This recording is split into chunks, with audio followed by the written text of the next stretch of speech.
World of সাসপেন্সে আপনাদের সবাইকে স্বাগত।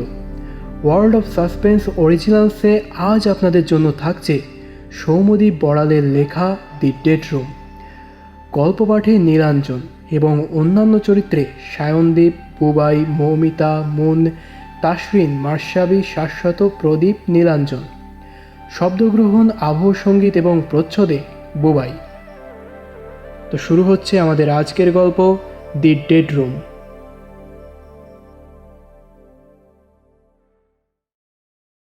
দুর্গাপুর শহরের বাইরে নির্জন এক স্থানে অবস্থিত একটি পরিত্যক্ত প্রায় হোটেল কল্পতরু। বছর পাঁচেক আগেও এখানে ছিল জনসমাগম। তিনতারাই হোটেলের সাথে লাগোয়া থাকত রেস্টুরেন্ট ও বার। রাত জেগে আসর জমাতো বাইরে থেকে আসা যুবকের দল। গোপনে হোটেল কক্ষে রাত কাটিয়ে যেত কপোৎকপ্তিরা। আজ সেই হোটেলের প্রায় জনশূন্য অবস্থা। কেউ যদি ভাবেন পুলিশের জন্য, তাহলে ভুল করবেন। এর মূল কারণ হল রুম নাম্বার 139। গত 5 বছরে হোটেলটির এই রুমেই ঘটে যায় 11টি মৃত্যু। প্রত্যেক মৃত্যুই আপাত দৃষ্টিতে অত্যন্ত স্বাভাবিক অথবা আত্মহত্যা। পুলিশ আজ অবধি কোনো মৃত্যুর পেছনেই ইনভলভমেন্ট খুঁজে পায়নি ন্যূনতম কোনো ক্লুও। আতাতাই এমন কেউ বা কারা যাদের হদিস পাওয়া নশ্বর মানুষের পক্ষে সম্ভব নয়। তারা হয়তো শরীরই নয়। দ্রুত রটে যায় হোটেল কল্পতরু একটা হানাবাড়ি এবং তার 139 নম্বর রুমে প্রবেশ করাটা একটা মৃত্যুরই সামিল। রটে যায় আরো একটি কথা, 1, 3 আর 9 এর যোগফল হয় 13। অশুভ 13, শয়তানের সংখ্যা। নরকের অজানা অভিশাপের অজ্ঞাত গলিতে সিঞ্চিত এক মৌলিক সংখ্যার চিহ্নিত এক সুসজ্জিত ঘর, রুম নম্বর 139। যাই হোক, এই গল্পে আছে আরো একজন পাত্র। কেন্দ্রীয় চরিত্রটা তারই বলা চলে। তার নাম সুব্রত ভৌমিক। সুব্রত পেশায় সাংবাদিক, আর ওর নেশা ঘুরে বেড়ানো। আরো ভালো করে বলতে গেলে ভূতের সন্ধানে ঘুরে বেড়ানো। এই নতুন অভ্যাসটার পেছনে অবশ্য একটা কারণও আছে। মাসখানেক আগে উত্তরবঙ্গের এক গ্রামে বেড়াতে গিয়ে ওর একটা ভুতুড়ে অভিজ্ঞতা হয়। সেই অভিজ্ঞতাকেই একটু মশলা মিশিয়ে সুরচিত করে ও পরিবেশন করে ওর কাগজের শনিবাসরীয় গল্প পাতায়। ব্যাস, কি যে জাদু ছিল সেই লেখায় কে জানে। গল্প মার কাটারি রকমের হিট হয়ে যায়। পরিচিত মহলে এই প্রতিভাটি তো জানা ছিল না সুব্রতর। গোছের অভিবাদন বার্তায় আপ্লুত হয়ে পড়ে সে। তখনই ও ঠিক করে নেয় যে সুযোগ পেলে আরেকবার ভূত নিয়ে ও লিখবে। ব্যক্তিগত জীবনে অনেক ঝড় গেছে সুব্রতর। ছোটবেলায় বাবা মায়ের ডিভোর্স হয় তার। পরে ও দাদুর কাছে মানুষ হয়। খবরের কাগজে চাকরি জুটিয়ে 2 বছর প্রেম করে বিয়ে করে নীলিমাকে। বছরখানেক পর তাদের একটা ফুটফুটে মেয়ে হয়। সুব্রত নাম রাখে নির্জরা, ডাকনাম নীরু। মেয়ে বাবাকে পেলে সব ভুলে যায়। বাবার কাছেই যেন ওর দুনিয়ার সুখ বাঁধা। কিন্তু ভাগ্যের কি নির্মম পরিহাস। 6 বছর বয়সে শ্বাসকষ্টে ভুগে নীরু ওদের ছেড়ে চিরতরে চলে যায়। আর তারপর থেকে সুব্রত আর নীলিমার সম্পর্কেও অবনতি হতে থাকে। ক্রমশ একসাথে থাকাও ছেড়ে দেয় তারা। একলা বন্ধনহীন সুব্রতকে পেয়ে বসে ভ্রমণের নেশা। সুব্রত কল্পতরু হোটেলের হদিস পাওয়া মাত্রই ঠিক করে সে অবশ্যই এক রাত থেকে আসবে ওই রুম নম্বর 139-এ, যা থাকে কপালে।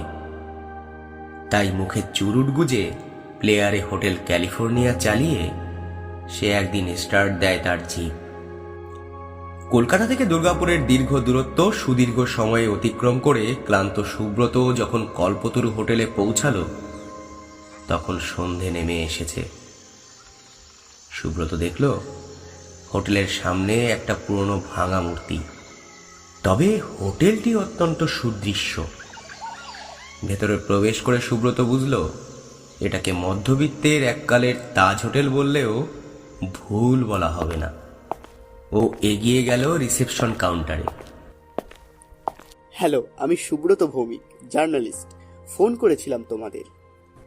হাসি মুখে বলল সে। রিসেপশনে ছিলেন স্বয়ং manager Seleucus.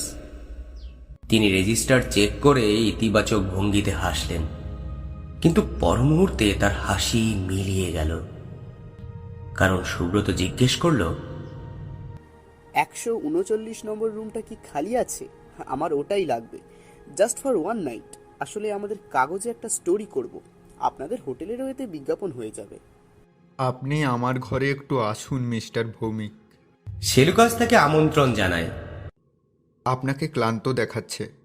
You should taste our vintage spirit that is reserved since 1969। ভালো মদের প্রতি সুব্রত বরাবরই দুর্বল। সে না করল না। Great taste with royal notes. It's very priceless mister Pinto, it's very much priceless. সুদৃশ্য গ্লাসে সজ্জিত সেলুকাসের অফার করা সোনালি তরলে চুমুক দিয়ে বলে ওঠে Subrata. You keep it.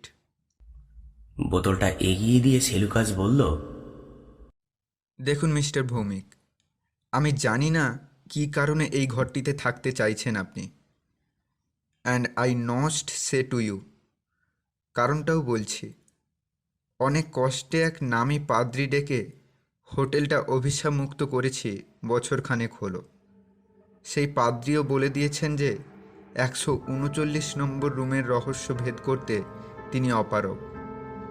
So আমরা ওই ঘর পার্মানেন্টলি লক করে দিয়েছি।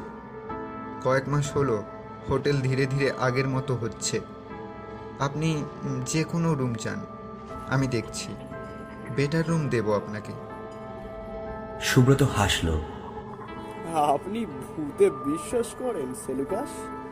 এটা অত্যন্ত হাস্যকর। যাকে আমি এসেছি শুধুমাত্র ওই রুমটার জন্য। ওখানে থাকতে দেওয়া ছাড়া অন্য কোনো ফেভার আপনাকে করতে হবে না।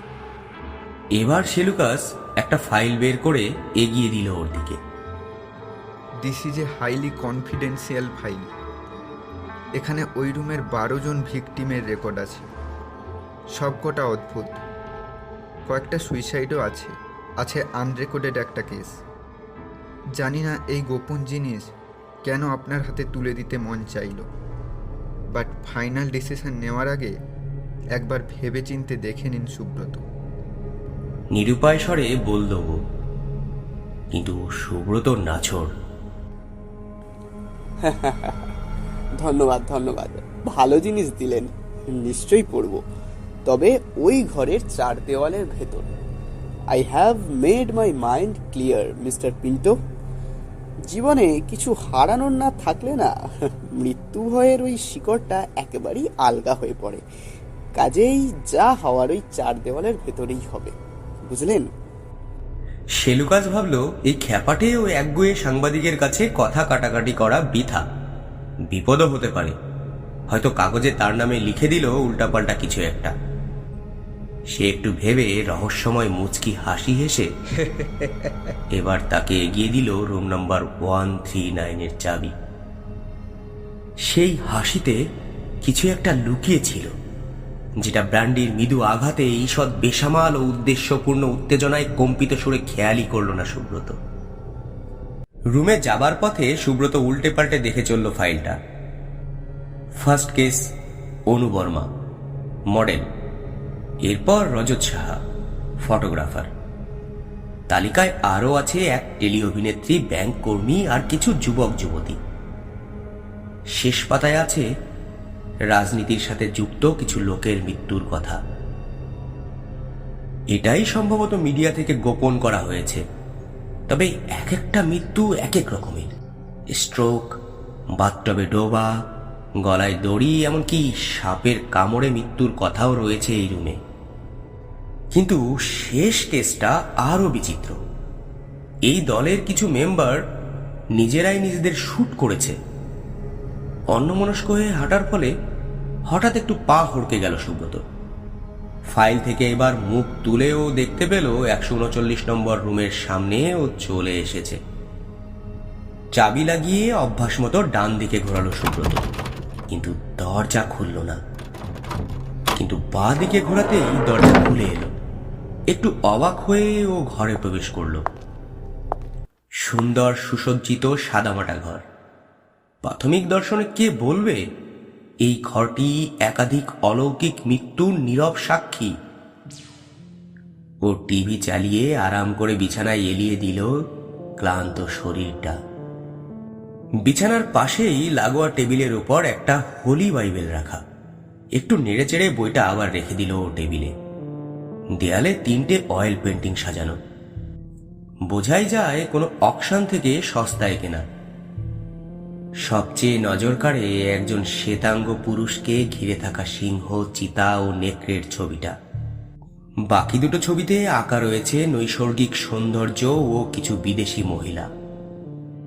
একটু একটু করে গরম লাগছিল সুব্রতর। ও দেখল এসিটা কাজ করছে না। রিসেপশনে ফোন করে ও জানালা খুলে বাইরে ঠিক 5 তলা বরাবর অপর কোনো ফ্ল্যাটের একটা রুমের জানালা দেখতে পেল। কয়েক মিটার দূরত্বই হবে। কেউ বসে আছে ওই ঘরে। লোকটা যেন দেখতে পাচ্ছে ওকে। লোকটা হাত নাড়ল ওর দিকে।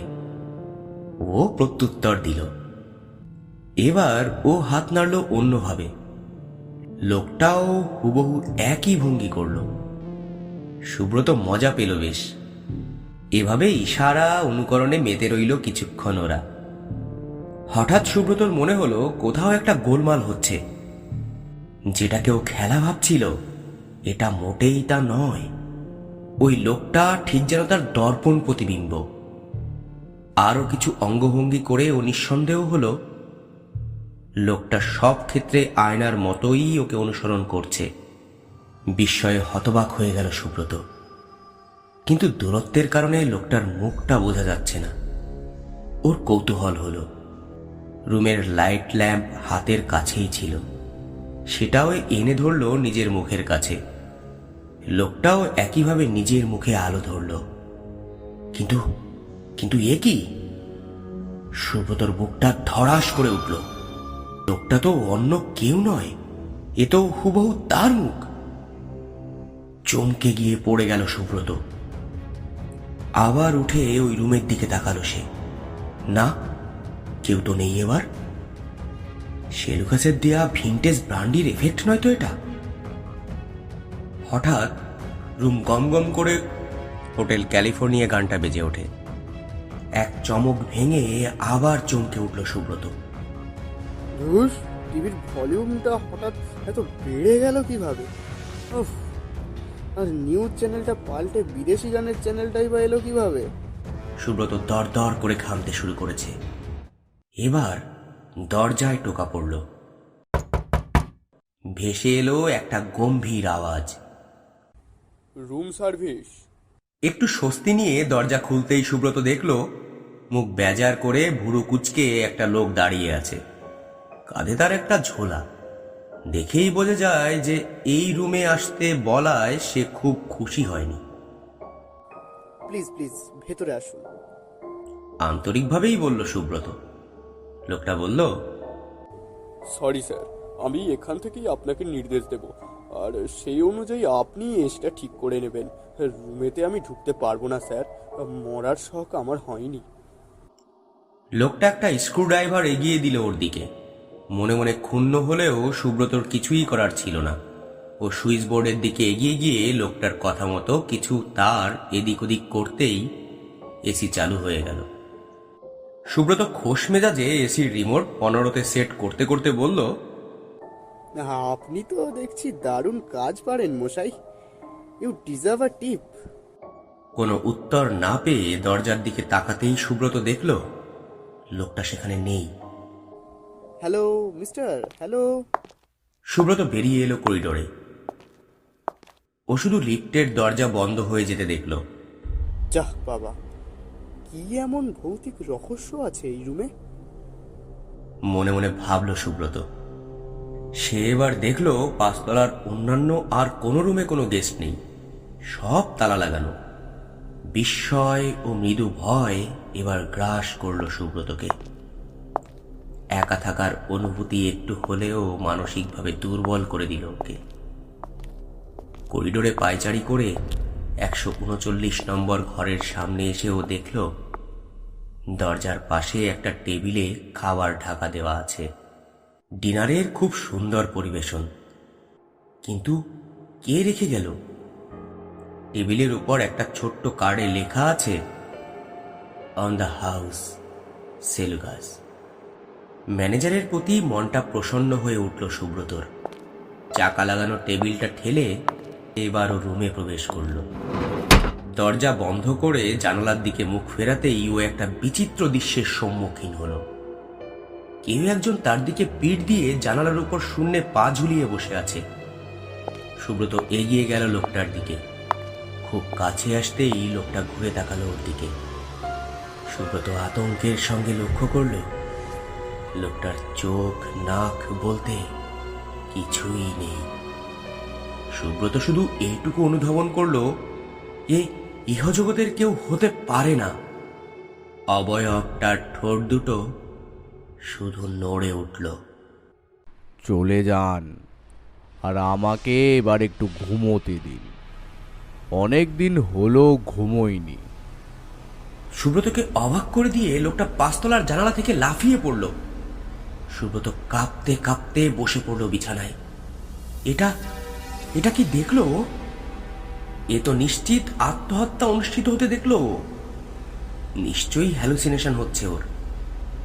জার্নির ক্লান্তি আর খিদে দুই মিলিয়ে শরীর দুর্বল হওয়ারই ফল এটা। সাথে ভালো অ্যালকোহলের প্রভাব এই ভুতুরে বাড়িতে ওর মনকে হয়তো আরো মোহাবিষ্ট করে তুলেছে। সুব্রত খাবারের টেবিলটা টেনে নিল কাছে। হঠাৎ ওর মনে হলো ঢাকা দেওয়া একটা পাত্র যেন একটু কেঁপে উঠল। ও ভালোভাবে তাকালো আবার। না, নির্ভুলভাবে আবার কেঁপে উঠল পাত্রটা। ঢাকনা খুলতেই পিলে চমকে গেল সুব্রতর। কুণ্ডলি পাকিয়ে শুয়ে আছে একটা কেউটে সাপ। মুহূর্তের মধ্যেই হিংস্রভাবে ফনা তুলল সে সাপ। গবাক্ষ চিহ্নিত সেই দংশ নিস্পৃহায় মৃত্যু যেন দোল খাচ্ছে। সুব্রত প্রাণপণে লাফ মারল পেছনের দিকে। সাপটা এবার শান্ত হয়ে ধীরে ধীরে নেমে এলো পাত্রটার থেকে। কিছুক্ষণ পাথরের মতো ভাবলে শীতল দৃষ্টিতে চেয়ে রইল তার দিকে স্থির হবে। তারপর এঁকে বেঁকে চলে গেল দরজার দিকে। সুব্রত নিঃশ্বাস দেখে গেল সেই হিল হিলে ধূসর সরীসৃপের বাইরে চলে যাওয়া। স্বস্তির নিঃশ্বাস ফেলে কপালে জমে থাকা ঘাম মুছল। মাথাটা এবার ওর গরম হয়ে গেল সেলুকাসের উপর। কি ধরনের আর কি এটা? খাবারের জায়গায় সাপ রেখে দেওয়া। সেলুকাসের মানসিক বিকার আছে নাকি? ও এবার নিঃসন্দেহ হলো সেলুকাস অবশ্যই ওই ব্রান্ডিতে কড়া কোনো ড্রাগ মিশিয়েছে, এবং এটাই করে সে অন্যান্য গেস্টদের সঙ্গেও। হানাবাড়ি তকমা লেগে যাওয়ায় হয়তো তার মতো অনেক খ্যাপা লোকই চড়া মূল্যেই হোটেলে রাত কাটাতে আসে। অনেক হয়েছে, আর এক মুহূর্তও এখানে নয়। সেলুকাসের হোটেলের ও 12টা বাজিয়েই ছাড়বে। ও জানে না সুব্রত ভৌমিক কি করতে পারে। মিস্টার সেলুকাস, তোমার সাথে এবার একেবারে আদালতে দেখা হবে। মনে মনে ভেবে নিল সুব্রত। লাগেজ সব প্যাক করে ও দরজা খুলতে গেল। কিন্তু কি আশ্চর্য, চাবি লাগিয়ে যতবার চেষ্টা করে সুব্রত, দরজা কিছুতেই খুলছে না। সুব্রত মরিয়া হয়ে ডানে বামে চাবি ঘোরাতে লাগলো পাগলের মতো। এর ফলে চাবির অগ্রভাগ ভেঙে লকের ভেতরেই ঢুকে রইল। তার হাতে পড়ে রইল শুধু অর্ধাংশ। সুব্রতর ব্যাগে একটা ছোট ছুরি ছিল। ও মরিয়া হয়ে ওটা দিয়ে চেষ্টা করতে লাগলো লক খোলার জন্য, কিন্তু কিচ্ছুটি হলো না। উল্টে টানা হ্যাসরায় হ্যাশবোল্টটাই খুলে এলো। সুব্রত রিসেপশনে আবার ফোন করলো। Phone dead.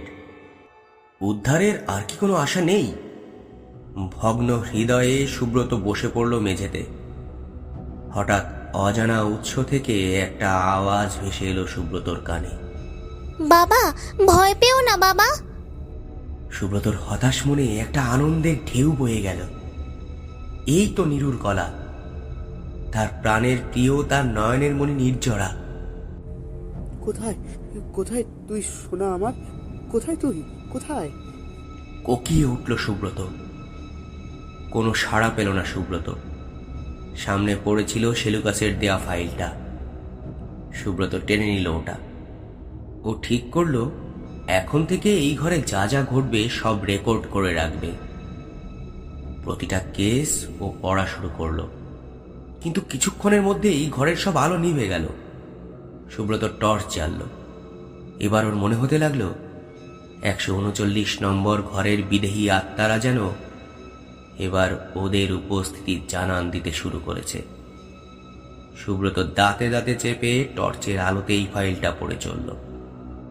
কল্পতরু হোটেলের 139 নম্বর রুমে সেটাই ছিল সোশ্যাল মিডিয়ার অসংখ্য অনুগামী দ্বারা সুপরিচিত মডেল অনু বর্মার শেষ রাত। আর কল্পতরু হোটেলের প্রথম অলৌকিক মৃত্যু। সেই রাতে বাতাস ছিল অশান্ত। থেকে থেকে ভেসে আসছিল তার উন্মত্ত আর্তনাদ। রেলিংয়ে থাকা জলতরঙ্গের স্বরে কেমন যেন পরলৌকিক বিষাদ। সোশ্যাল সাইটে সদ্য আলাপ হওয়া একটা বড়লোক ছেলে ও তার কিছু বখাটে বন্ধু বান্ধবীর সঙ্গে সে এসেছিল এখানে ঘুরতে। পার্টি করে সে আজ ক্লান্ত। তাড়াতাড়ি ফিরে এসেছে নিজের রুমে, রুম নম্বর 139-এ। নিচে এখনো চলছে হুইস্কি আর ড্রাগের জমটি রঙিন আসর। চড়া ডিস্কোর সুরে ছন্দে ছন্দে দুলে চলেছে যুবক যুবতীরা। এখন ওদের পেয়ে বসেছে যৌনতার গন্ধ মেশানো প্রেমের নেশায়। ঘরে এসেই অনুর কেন যেন একটু গা ছমছম করে উঠল। এক অদ্ভুত স্তব্ধতা এই ঘরে। নাইট বাল্বের আবছা আলো যেন রুমে ছড়িয়ে থাকা আসবাবপত্রগুলোকে একটা ভৌতিক রূপ দান করেছে। হঠাৎ কারেন্ট চলে গেল। অনু সেই অন্ধকারে যেন আরো কিছু শব্দ শুনতে পেল। যেন এক অভ্রান্ত পায়ের আওয়াজ উঠে আসছে সিঁড়ি বেয়ে। বুকের ভেতরটা ডিপ ডিপ করে উঠল তার। বেশি নেশা হয়ে গেল না তো আজ? শরীর আর স্নায়ুগুলো বড়ই দুর্বল লাগছে আজ। সব শব্দ ধীরে ধীরে কেমন যেন থেমে গেল। নেমে এলো গভীর নিস্তব্ধতা। আচমকা নাইট বাল্ব জ্বলে উঠল।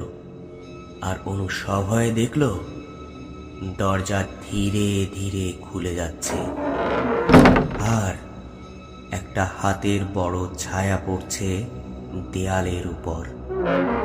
দরজাটা সশব্দে খুলে গেল। জোব্বা ঢাকা একটা মূর্তি ঘরে ঢুকল।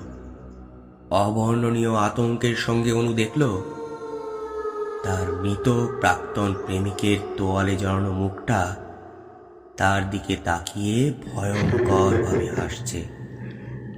অনু চিৎকার করতে গেল, কিন্তু এ কি? গলা দিয়ে একটা বিজাতীয় গোঙানি ছাড়া আর কিছুই বেরোলো না তার। কিছু একটা যেন চেপে ধরেছে তার জিভ আর কণ্ঠকে।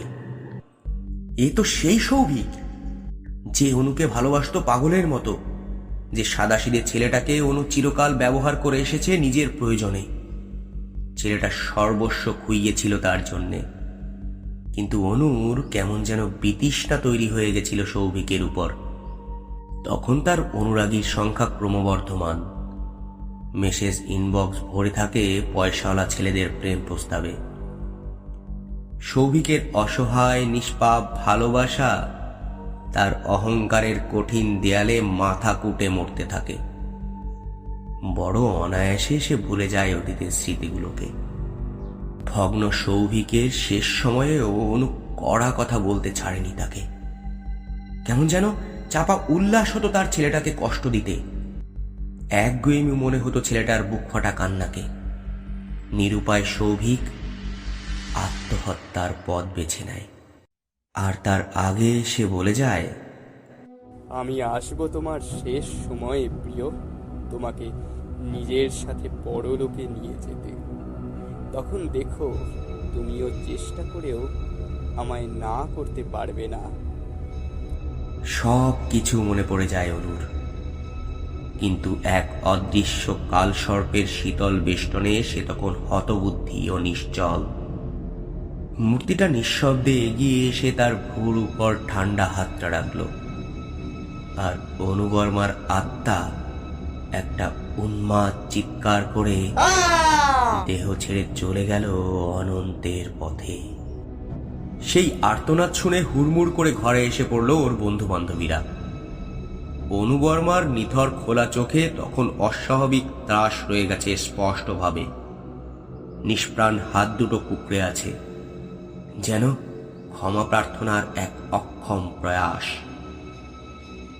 পুলিশ এলো, কিন্তু তাদের রিপোর্টে লেখা রইল অনুবর্মার মৃত্যুর কারণ তার হার্টের আচম্বিত কোলান্স।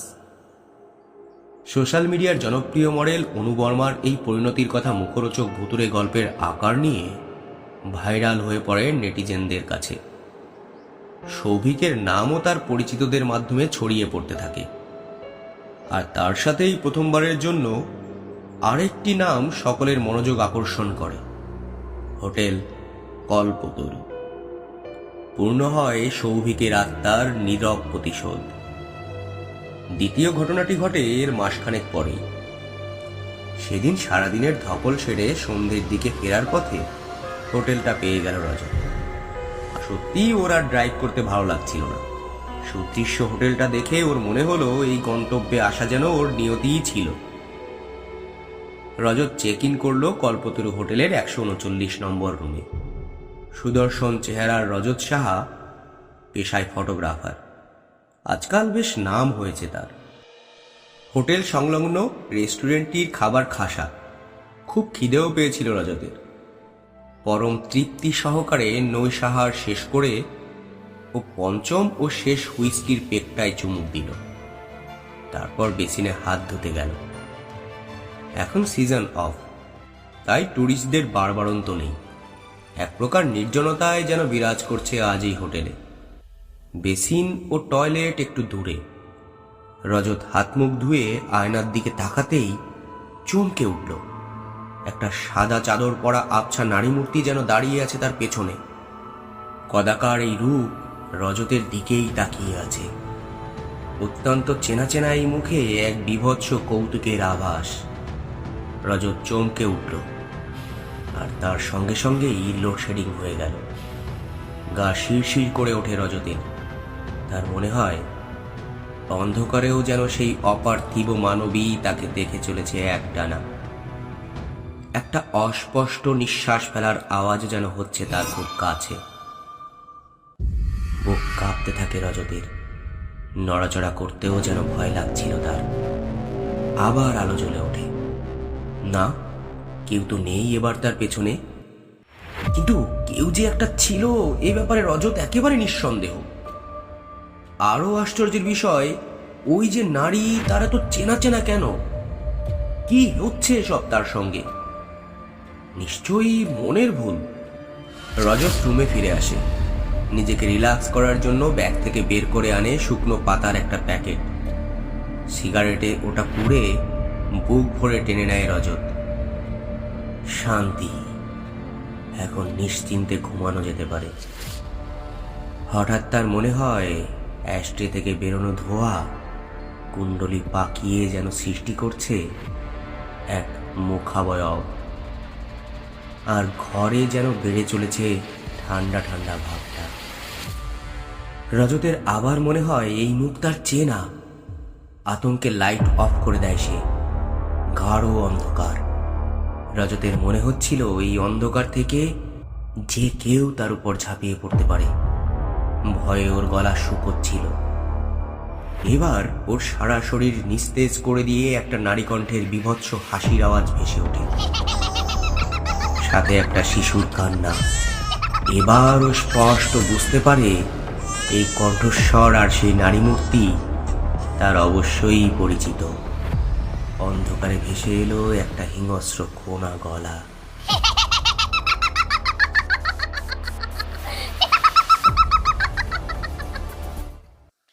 আমাকে দিনের পর দিন ভোগ করেও তোর শান্তি হলো না?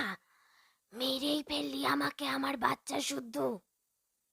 রজত বুঝতে পারলো আজই ওর শেষ রাত। বুকে যেন হাতুড়ির বাড়ি পড়ছে। শরীর এতটাই অসাড় হয়ে পড়েছে যে রুম সার্ভিসকে ডাকার ক্ষমতা পর্যন্ত সে হারিয়ে ফেলেছে। স্পষ্ট ঠান্ডা নিঃশ্বাস মুখের উপর অনুভব করল ও। একটা বরফের মতো ঠান্ডা কিছু একটা ওর গলা চেপে ধরল।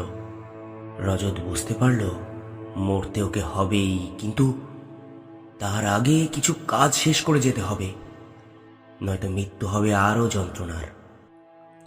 পরদিন যথারীতি পুলিশ এলো।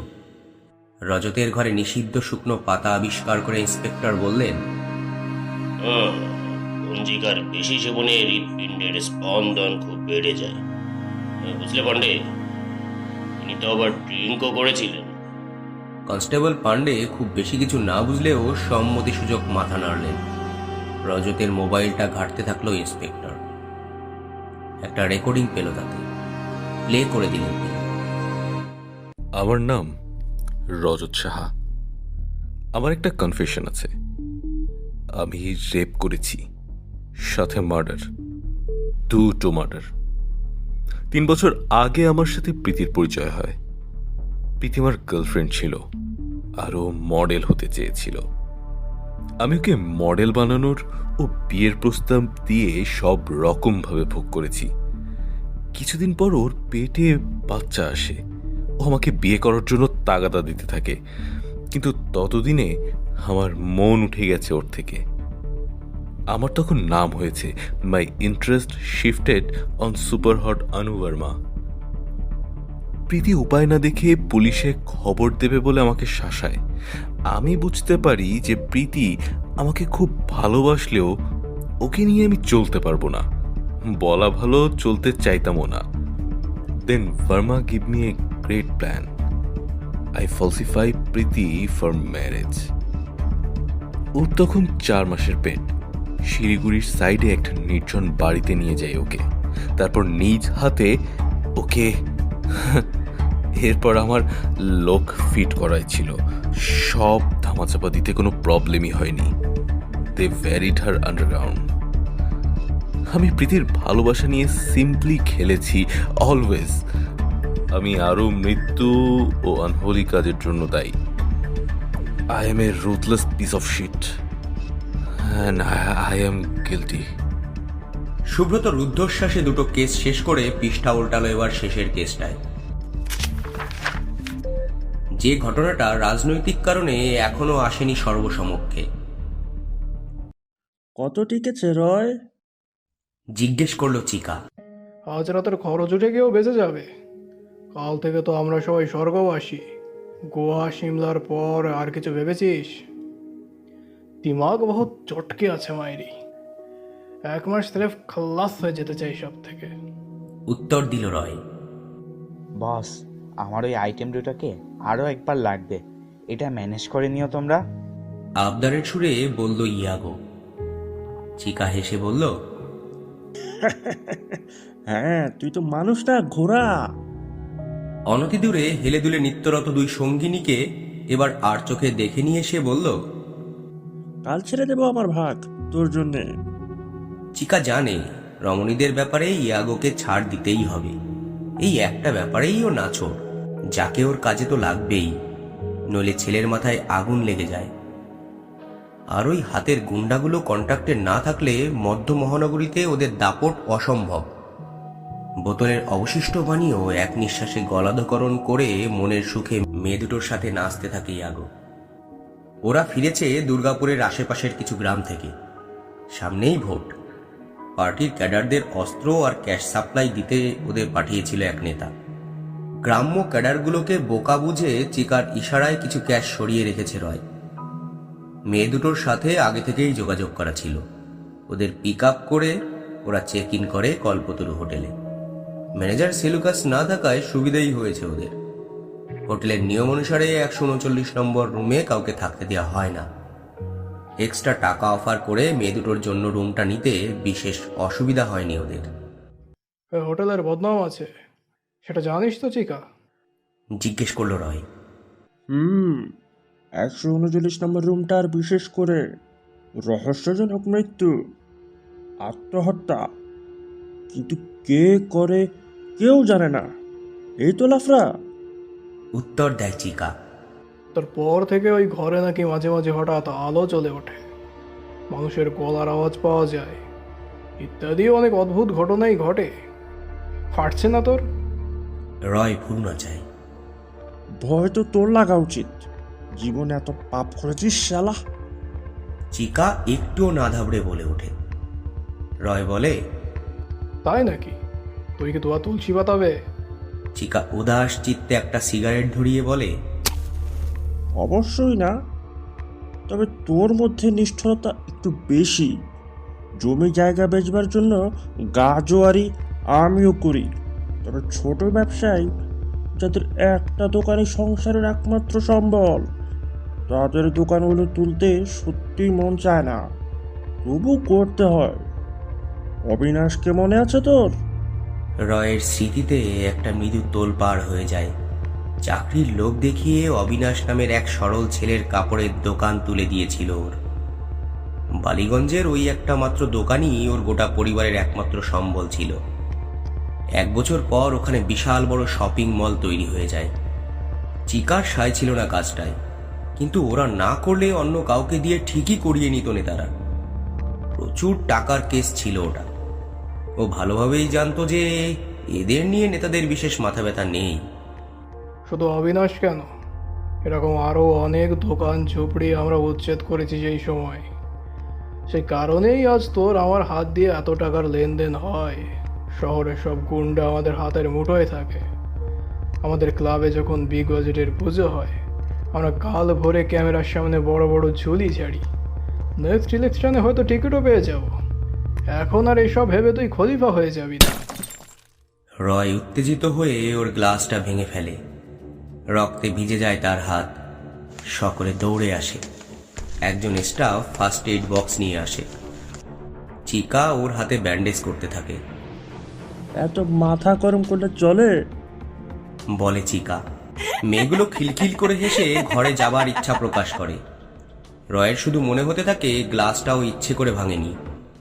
ওর হাতে যেন চাপ দিয়েছিল অন্য কেউ, অদৃশ্য কেউ। আমি রুমে যাচ্ছি, তোরা আসতে থাক। বলে সকলকে অবাক করে দিয়ে রয় হুড়মুড় করে উঠে গেল 5 তলায়। নিস্তব্ধ করিডোরে যেন মৃত্যুর শূন্যতা। ওর কাছে সাময়িকভাবে ভেসে এলো 3 বছর আগের বালিগঞ্জের হকারদের আর্তকান্না।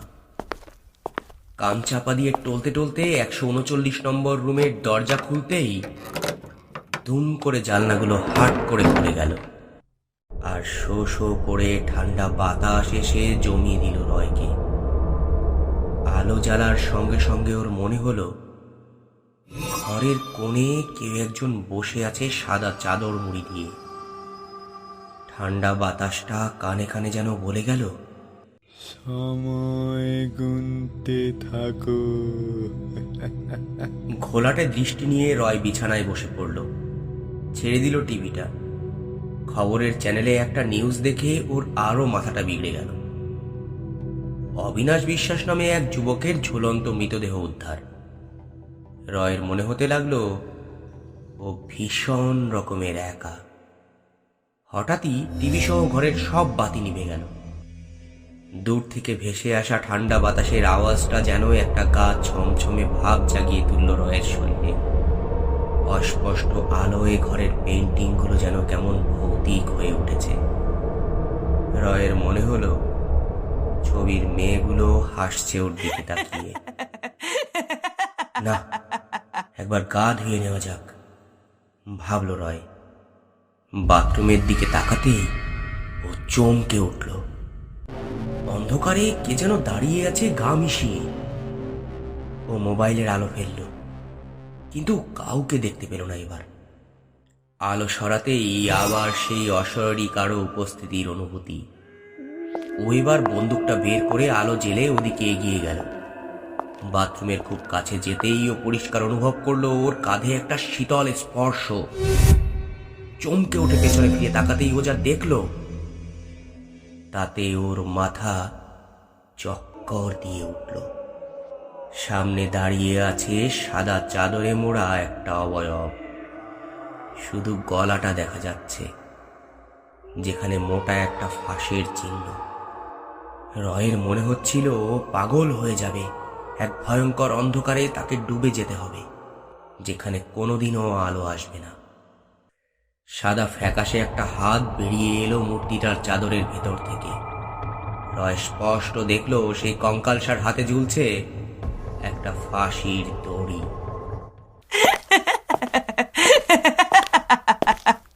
মেয়ে দুটোর সাথে খুনসুটি করতে করতে যখন ইয়াগো আর চিকা 139 নম্বর রুমে ঢুকলো, তখন দেখলো রয় চুপচাপ বসে আছে বিছানায়। কি রে, শরীর খারাপ করলো নাকি? জিজ্ঞেস করলো চিকা। মুখ ফুলিয়ে আছো কেন হিরো? বউ বকেছে? একটা মেয়ে খিলখিল করে হেসে উঠল। ট্রুথ অর ডেয়ার খেলা হোক। মাথা খারাপ হয়েছে নাকি তোর?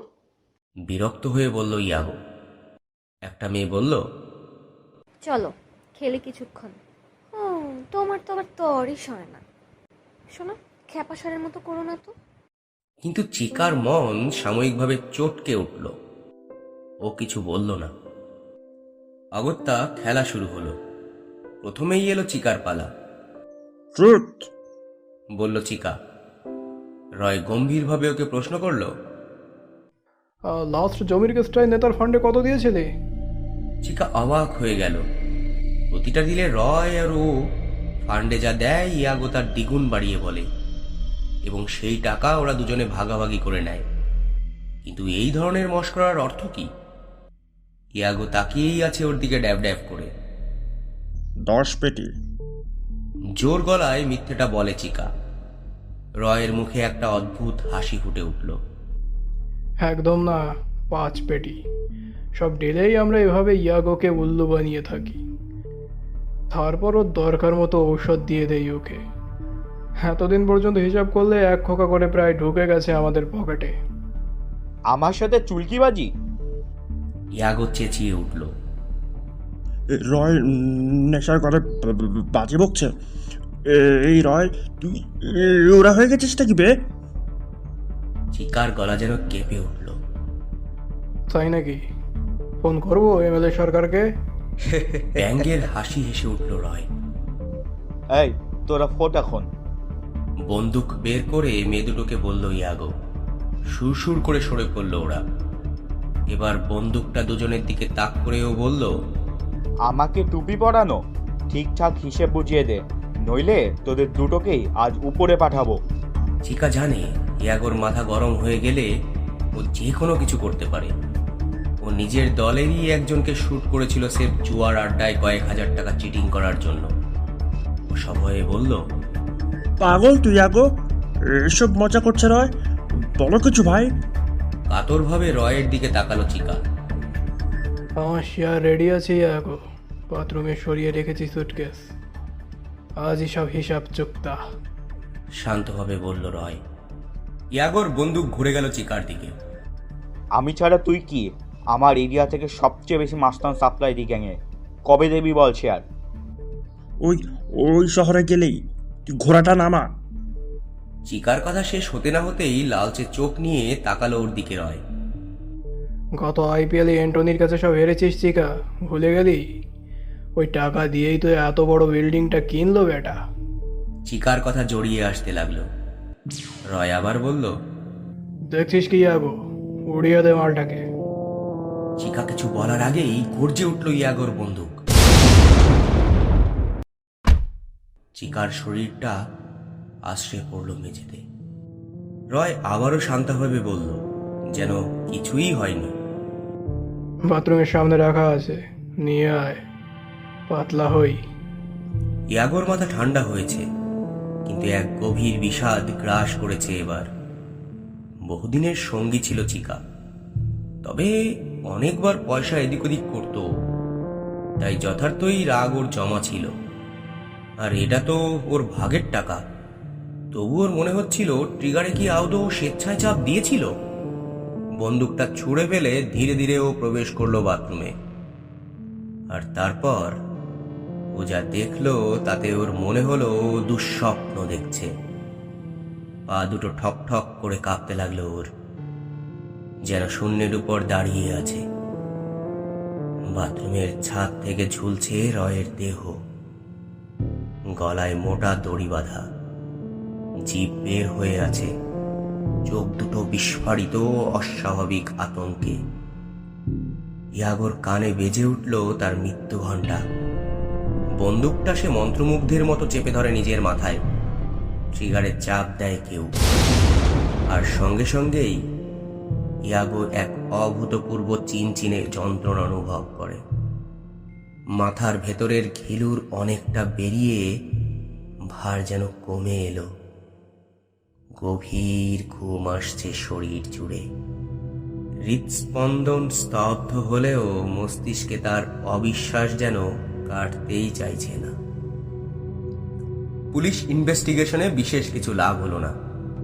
ইয়াগো কি মানসিকতার থেকে চিকা ও নিজেকে শুট করে, তার সাথে রয় কেনই বা ফাঁসি দিয়ে আত্মহত্যা করে, এসব ধোঁয়াশা। এসকর দুটিকে জিজ্ঞাসাবাদ করে বিশেষ কোনো সদুত্তর পাওয়া যায় না। ওদের কাছ থেকে শুধু জানা যায় ট্রুথ অর ডেয়ার খেলতে গিয়ে নিজেদের মধ্যে টাকার ভাগাভাগি নিয়ে ঝগড়া হয় ওদের। এছাড়া উপরতলা থেকেও নিষেধাজ্ঞা ছিল যাতে এই কেস নিয়ে বেশি নাড়াচাড়ি ঘাটাঘাটি করা না হয়, কারণ সামনেই ভোট। তো পুলিশের ডায়েরিতে অনেক কিছু কেটে চেটে স্রেফ পার্টির মধ্যে আর্থিক বৎসা, সকলেই ক্রিমিনাল, উপসংহার টেনে ফাইলটি বন্ধ করে দেওয়া হয়। কিন্তু 139 নম্বর রুমে বন্দি সুব্রতর চোখে যেন সব ভেসে ওঠে। এক অতীন্দ্রিয় অনুভূতি ওকে জানিয়ে দেয় প্রীতি হত্যার সাথে জড়িত ছিল এই তিনজনই।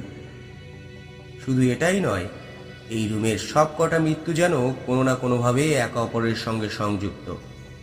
সুব্রতর মনে হয় কোথা থেকে একাধিক অপার্থিব অস্ফুট আর্তনাদ ভেসে আসছে, যেন যন্ত্রণায় কাতর অশরীরী আত্মারা নরকের শাস্তি ভোগ করে চলেছে। তার চোখের সামনে ঝলকের মতো ভেসে যায় কিছু কায়া, উচ্ছিত বিকৃত দেহাংশ তাদের।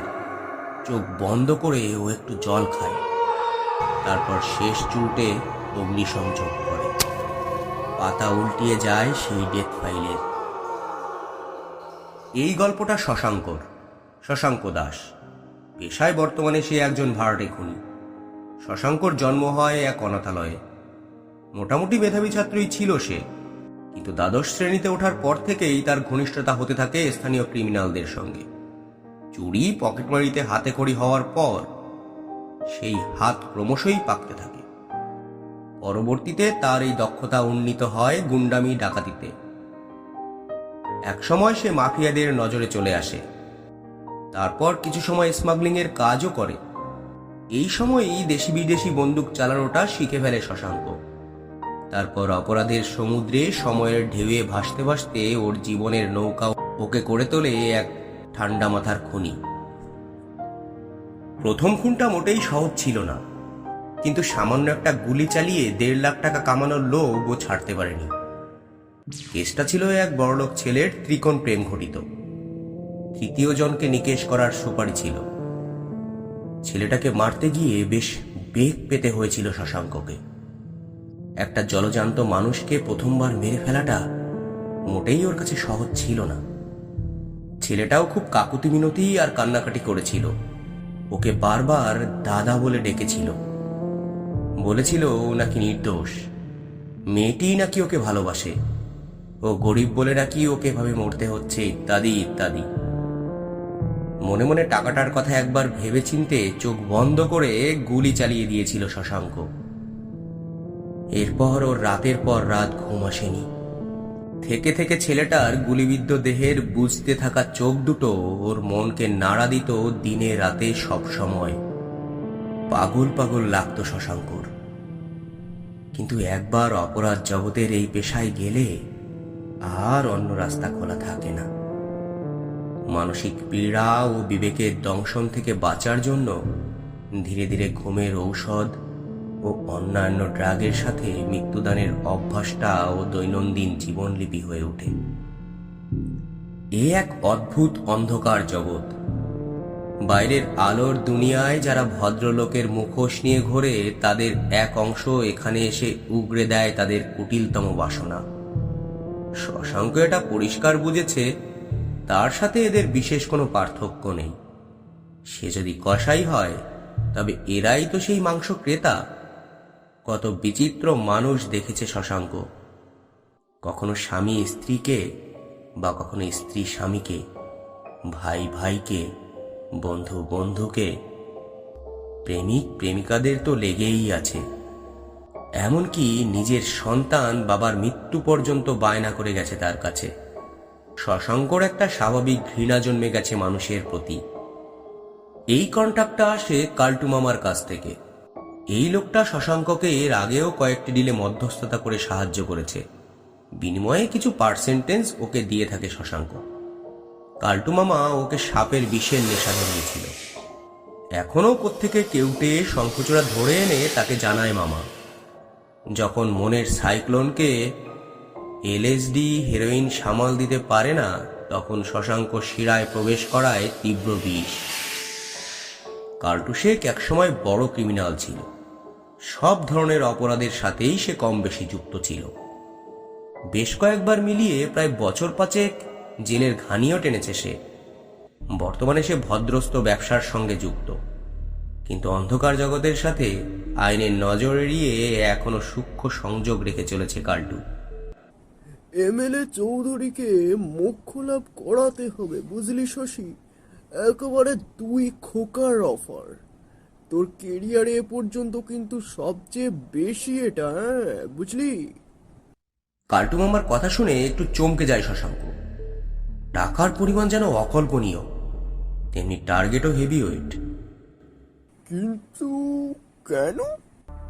এই প্রসঙ্গে কাল্টু শেখ তাকে জানায় যে সামনেই এক পার্টি মিটিংয়ে মন্ত্রিসভার রদবদল হবে, আর একটা বড় মিনিস্টারের জন্য জোর টক্কর চলছে এমএলএদের সঙ্গে। এটা তারই ফল, অর্থাৎ চৌধুরীকে সরাতে চাইছে তারই দলের লোক। রাজনীতির নোংরামো দেখে ব্যঙ্গের হাসি খেলে গেল শশাঙ্কের মুখে। চৌধুরী রসিক ও রঙিন মানুষ। রমন তার প্রিয় বিনোদন ও নেশা। মাঝে মাঝেই সে সাময়িক মধুচন্দ্রিমা পালন করতে গোপনে দেশের বিভিন্ন হোটেলে গমন করে। সামনের মাসেই সে দলের কোনো কাজে দুর্গাপুরে যাবে। তার ওঠার কথা কল্পতরু হোটেলে, আর সেখানেই কাজটা সারতে হবে। না, যতটা কঠিন ভেবেছিলাম ততটা কঠিন নয়, বলে শশাঙ্ক। মামা হেসে বলে, আসল কাজটা তো তারপরে করতে হবে রে। শশাঙ্ক বুঝলো মামা লাশ গুম করার কথা বলতে চাইছে, কারণ এটা না করলে কাস্টমারের রাজনৈতিক কোনো ফায়দা হবে না। এই প্রসঙ্গে মামা অদ্ভুত এক কথা বলে। তার বক্তব্য অনুসারে ওই রুমের এক আলমারিতে বিশেষ পদ্ধতি অনুসরণ করে দেহটি বিলুপ্ত করতে হবে। শশাঙ্কর একটু কেমন কেমন ঠেকে সব। কাল্টু শেখ রহস্যের হাসি হেসে বলে, চিন্তার কোনো কারণ নেই ভাগ্নে, ধরে নে ওটা নরকেরই দরজা। বুঝতে পেরেছিস? মামার প্রতি অগাধ ভরসা ও টাকার অঙ্কটার জন্যে সে রাজি হয়ে যায়। তার নিজের দক্ষতার উপর যথেষ্ট ভরসা আছে। পুলিশের চোখে এর আগেও সে অনেকবার ধুলো দিয়েছে। মামার কাছ থেকে অ্যাডভান্স নিয়ে বেরিয়ে পড়ে শশাঙ্ক। 139 নম্বর রুমে দুবার টোকা পড়তেই দরজা খুলে ফেলল এমএলএ চৌধুরী। দরজার মুখে দাঁড়িয়ে এক সুবেশী নারী। নারী না বলে অর্ধনারী বলাই ভালো। চৌধুরীর অবশ্য এতেও যথেষ্টই রুচি আছে। স্বাগত জানালো চৌধুরী তাকে। নাম কি তোমার? জিজ্ঞেস করলো চৌধুরী। আমাদের রন্টি।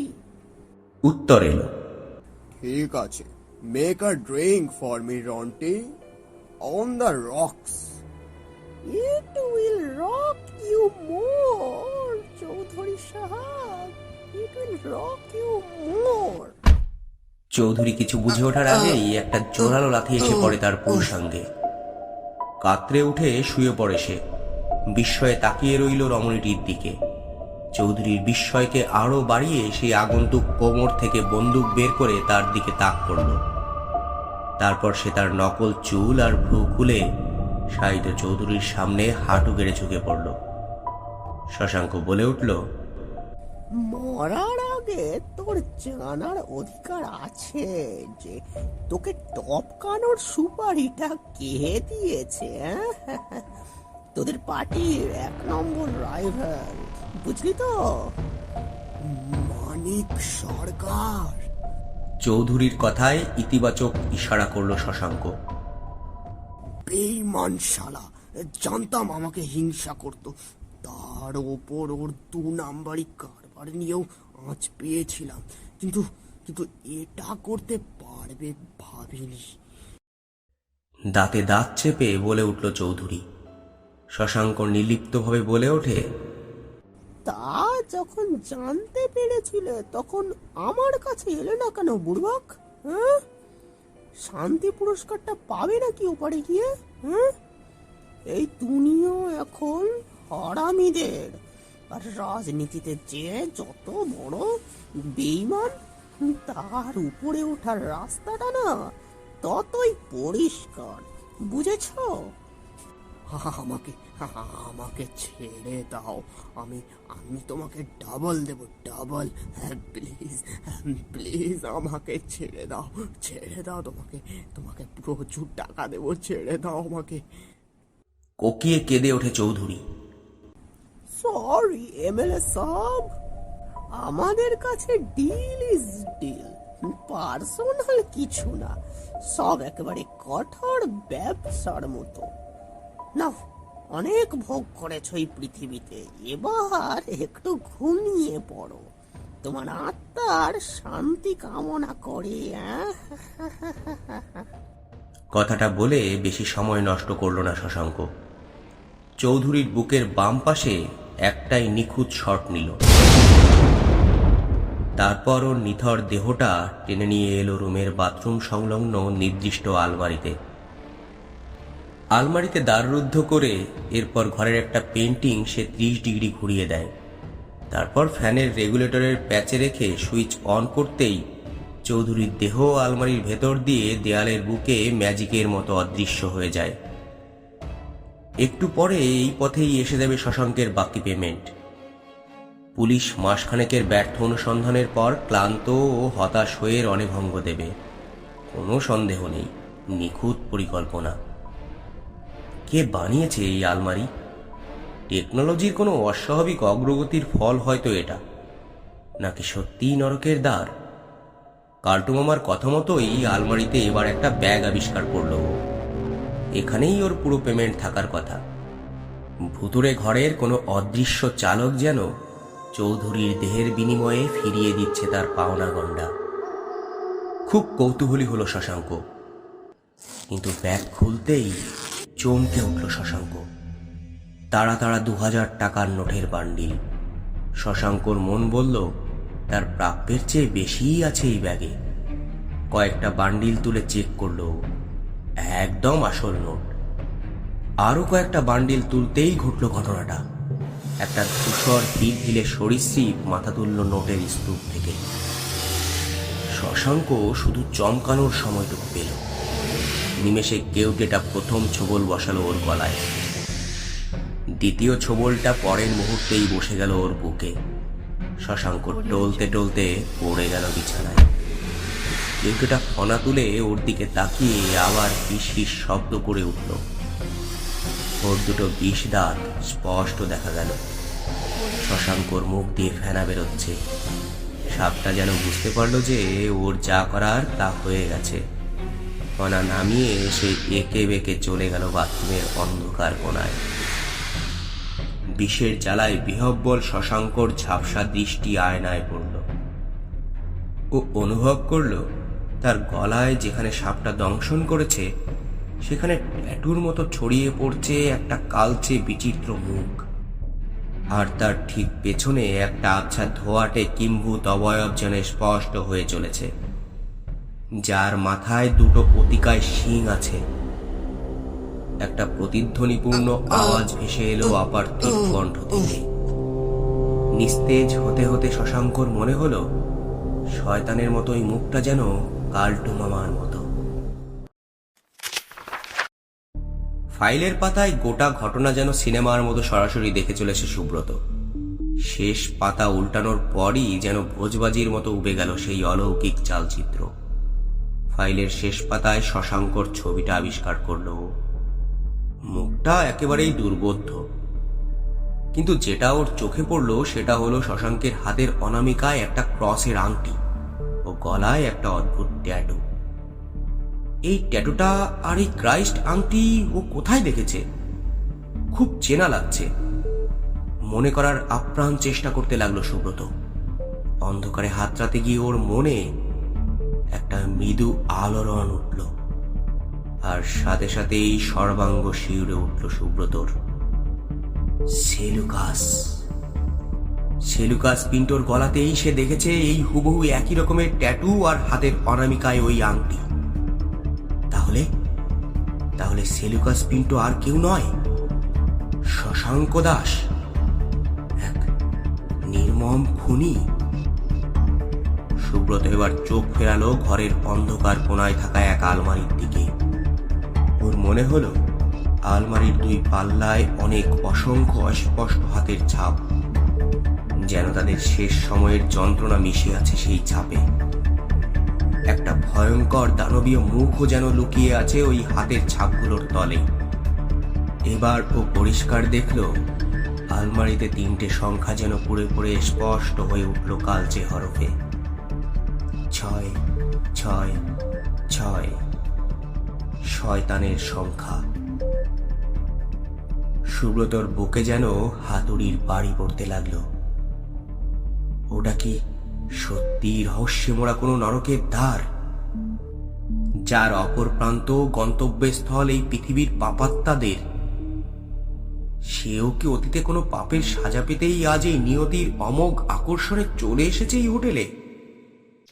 এতক্ষণ আপনারা শুনছিলেন দি ডেড রুম। গল্পটি লিখেছেন সৌম্যদীপ বড়াল।